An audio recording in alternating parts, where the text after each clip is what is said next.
Hey man, this is Cornelius Lindsey, and I'm so excited for this month's study on leadership. You know, we're talking about being a great commander, and it's all about becoming a great leader. And the subject of leadership is one that's commonly spoken about in many circles, but I don't know if we really get to the fine print of how we truly become good leaders. You know, I was asked a question many years ago, Cornelius, are leaders born or are they made? Well, the answer is very simple. Everybody has to be born. Every man gets here through the birth canal of his mother. So all men are born into the world. We all come in with a sense of leadership. I believe that God has given each of us his identity, which we see in Genesis chapter 1, I believe it's verse 27. We see how God created us in his image in 26:27, how he created us in his image. And from that image, we all have our own sense of leadership. The danger gets in when we start trying to compare ourselves and how effective we are as leaders with the people or the men who are around us, and that can become very dangerous. But in becoming a great leader, one of the most important things that you must ask yourself, if I were to put these things down in step-by-step process, not saying that one process is more important than the other, but I am saying if I was to go with number one, it is to make sure that you are constantly learning. Every great leader I have ever been in contact with is a great student. They've been great students.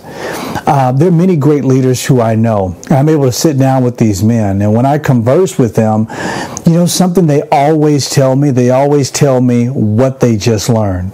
Because they got to a place in their lives where they realize that in learning that they continue to grow. And I don't know what it is about some of us is that we get to a certain point in life and then we want to stop learning. But you have to understand this. Once you stop learning, you stop growing. You become like sink water. You become very stagnant. You become like a swamp. See, the difference between a river and a swamp is a very vast difference. A river is constantly moving. The water can be constantly fresh. There's constant movement in it, so it can be constant life. In a swamp, it's just dead. It's just very still. And typically what's in there is going to grow to such a point that it really chokes out the water and chokes out the life of anything that's trying to grow within it. So you want to make sure that you're like the flowing river and not like the static swamp. And you want to make sure that you're constantly learning. You have to be a good student. When you get to a point in life and you tell yourself, I don't need to continue learning, you have just gotten to a point in life where you just said, I'm willing to stay where I am in life. You got to say, hey, I want to learn. I have to learn. And becoming a good leader means that I have to be a good student. I should be able to identify, or you should be able to identify who your top teachers are. I should be able to look at you and tell you who your top teachers are. And you may say, well, Cornelius, I don't really have any teachers. I beg to differ. You have teachers, you just have not identified them as such. Somebody somewhere is teaching you something. It could be that your teachers are men or women to whom you really don't want to learn from, but because you are constantly taking in their content, then you are growing based upon the words that you are receiving. So now you have to be very cautious about who you align yourself with and who you allow to teach you. I don't listen to everybody. I don't read everybody's books. Why? Because I want to be very conscious about who I am allowing to teach me. Another thing about being a good student and becoming a good leader is that every great leader to whom I've ever been around, when I walk into their home, one of the things that I see is I see their library. It's something. When I walk into $1 million homes, I typically see a library. And I always ask, why is there a library in these very expensive homes? And most of the time, the reason is because the owner of the home is an avid reader. They're gifted in reading. They learn to be great students. They have learned the concept between mentorship and a model. Some guys come to me and they say, Cornelius, I need a mentor. I need a mentor. And I tell them, I don't know if you really need a mentor as much as it is that you need a model. See, when you need a mentor, then that means you have very specific questions to ask about specific things. Like you may say, I want a mentor that can help me with fatherhood. And then you may have very specific questions that really helps you becoming a good father. That's very specific. You may say, I need mentorship in business or entrepreneurship, but it's not very broad. It's more focused. You're saying, I need mentorship on how to fundraise. I need mentorship on how to plant. I need mentorship on how to get my business set up. That is very specific questions. But a model is something that's different. It's almost like when you're getting ready to sit down and you're ready to craft something out of a model. You see the vessel that's in front of you, and now all you're given is some clay, some water, and you're told to now sit there at the wheel and make what is already formed in front of you. See, God gives us models. God gives us men that we can now begin to imitate. As Paul said to a younger Timothy, imitate me, follow me as I follow Christ. Imitate me in the things that you have heard. Imitate me in the things that you have seen. That's a good model. I've seen men who have stopped growing because they've taken in the excuse and taken in the bait that they don't need to grow anymore. Why? Because they said, I don't have a mentor. Well, I don't know if you really needed a mentor to get those things accomplished as much as you needed a good model. And when you understand the difference, the difference between the two, then now life becomes a lot easier. Because what you're able to do now is you're able to go and get books from good models and say, I can still learn from you without having to sit down with you because I can get your book. I can invest in your book. I can invest in your sermons. I can invest in your talks. I can invest in your conferences. I tell guys, they say, I want you to be my mentor. And I say, well, have you come to my church? Well, no, I haven't come to your church. Have you read any of my books? No, I haven't read any of your books. Have you come to any of my, my men's conferences? No, I've never come to any of your men's conferences.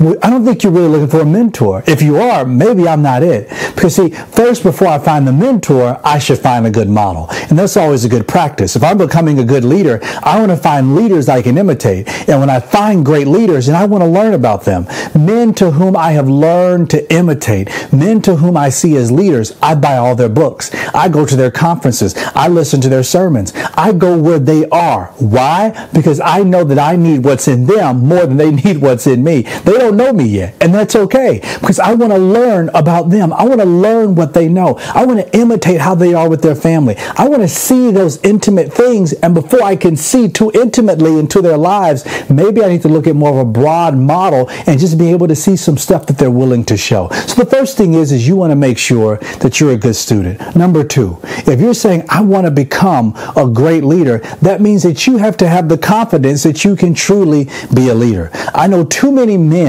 who sit around and they don't believe that they can lead. Maybe because they compare themselves with other leaders. And they say, I don't speak like that on the stage, or I can't do that eloquently, or I can't lead a group of people like this. Or you may say, I'm more reserved than other guy is over there. I'm not as loud as that guy is over there. I can't work the room like that guy does over there. I'm not much of a people person like that guy is over there. What you are doing is you are comparing yourself. And anytime you compare yourself, you belittle what God has given you. All men are great leaders. We just have to figure out how we lead well. So number two, you got to have the confidence in knowing that you are a great leader. If you know it, if you believe it, then you can become it. And that is something you need to have. And then number three, you need to be in a community of good leaders. You never want to be in a community of men who are just like you. You want to develop and create you a team. Say that with me. Say, I need a team. You need to develop a team of men around you, your squad, so to speak. Develop your squad of men around you who are good leaders or who are becoming good leaders. Men to whom you can look at your squad and you can say, I'm not the smartest guy in the squad. That's a good squad. Because what it means is that you have the potential to learn from those men to whom you are around. But if you sit back and you just say, oh, I have nothing else to learn. I'm the smartest guy in the room. Then now you're going to start moving backwards instead of moving ahead. You need to have a good team. Becoming a good leader is all about developing the team that's around you. You will not reach your fullest potential alone. And if you don't have a good team, then you will not be a good leader. You know, I lead currently right now. Our church, we have 2 campuses. We have 3 services going on the weekends. We're opening up new campuses now abroad, and it's a very exciting time. But you know something, I always tell my staff for the church that my effectiveness as a leader is not seen when I'm there. You know, when the teacher's in class, then the students usually act a certain way. The effectiveness of the teacher is not when he or she is in the room. The effectiveness of the teacher is shown in his or her absence. The effectiveness of my leadership is shown when I'm not at church, when I may be gone and I may be preaching somewhere else, or I may be on vacation, resting on sabbatical. That's when I'm able to see my leadership. That's when I'm able to see if those people who I've trained and I've really taught and really pushed the vision into, if they can handle it with me being gone. See, and then when the church can still run effectively and things can still happen in my absence, then now that can show that's a good leader. But you want to make sure that in knowing that, you need to be a good student. And I've read so many books about leadership that has helped to equip me for where I am now, which I really needed. But number 2, you need to be confident that you can be a good leader. You may need to go to the mirror and tell yourself, I can be a good leader. I can be a good leader. I can be a good leader. That is important. And number 3, you need to develop a good team. Have a good team around you on which you can learn and you can really grow and you can really develop. Moses' father-in-law, Jethro, went to Moses and he said, you know what? You're doing too much. You need to learn to delegate. Learn to delegate the authority that you have, and now appoint judges and appoint these people so that they can help you in the job that you're doing. You're running yourself crazy. That's a part of a good team. When you have men who can look at you and look in you and say, nope, you're going the wrong way. You need to make some adjustments that can ultimately help you in your life. I always tell guys, and I'll leave you with this and I'll be done. I always tell guys, you want to have 3 types of men on your team. You want to have men you can look up at, men you can look at, and men you can look down to. And what that means is, men you look up at, those are mentors. Those are your models. Those are the men who they inspire you. Those are the men you submit to. Those are great leaders to whom you listen to. You don't go to them with a bunch of words. You don't go to them with a bunch of questions. You go to them with some questions. You need to ask questions, but you don't go with just a bunch of, just silly, ineffective questions. You go to them to listen. You go to them to absorb. You go to them to learn. You don't go to them to be offended. You don't go to them to be careless. You go to them to really soak in the wisdom that they have. Then you have those men who you can look at. Those are your brothers. That's like a David, Jonathan type of situation. These are your guys who hold you accountable. Those are the men who are on your team. That's your squad. These are the guys. That's like your brotherhood. It's like your fraternity. And hopefully you have that in the Man Cave Society, in your community. And if you don't, you need to be the leader that starts it in your community, in your church, at your college, wherever it is. You need to start it, and you need to start it right now.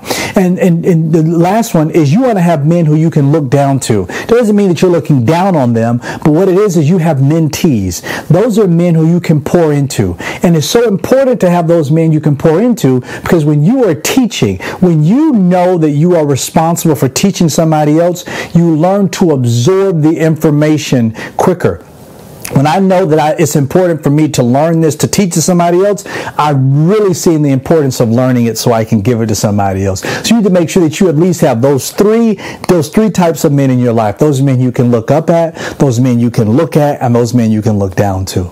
Men, we're going to be effective leaders. It's time for us to be leaders in our home, in our community, in our churches, and abroad. The world needs you to be an effective leader, and I believe that you can do that. Again, this is Cornelius Lindsey. I thank you for joining me for this month's monthly study. Also, your group leader should have all the information that you need and have the rest of the notes. So now I turn it back over to your group leader to go over the rest of the notes with you for this month's study. You are a great leader. God bless you.